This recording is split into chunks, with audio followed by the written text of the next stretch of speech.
ഇതുപോലെ വിഷനുള്ള ഒരു ഭരണാധികാരി ഇനി ഉണ്ടാകില്ല. ഈ കാണുന്ന നീല സമുദ്രത്തിന് മുകളിൽ എനിക്കൊരു ദ്വീപ് പണിയണം. ശക്തമായ തിരമാലകളെ തടുത്തു നിർത്താൻ അതിൽ വലിയ കൊട്ടാരങ്ങൾ ഉണ്ടാവണം. എൻ്റെ രാജ്യം കാണാൻ വിരുന്നെത്തുന്നവർ അത് കണ്ട അമ്പരക്കണം.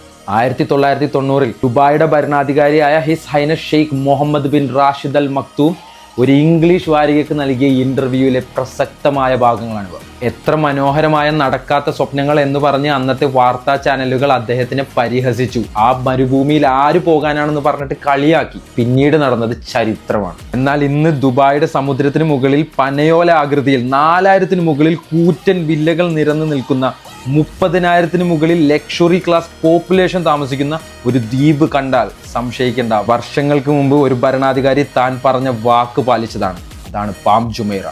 ആ മരുഭൂമിയിൽ ആര് പോകാനാണെന്ന് പറഞ്ഞ് കളിയാക്കിയത് തിരുത്തി ഇന്ന് ലോകത്തിൽ ഏറ്റവും കൂടുതൽ ആളുകൾ വിസിറ്റ് ചെയ്യുന്ന സിറ്റിയായി മാറി ദുബായ്. ഇന്നത്തെ ദുബായിയുടെ ടോട്ടൽ പോപ്പുലേഷൻ 3.8 മില്യൺ.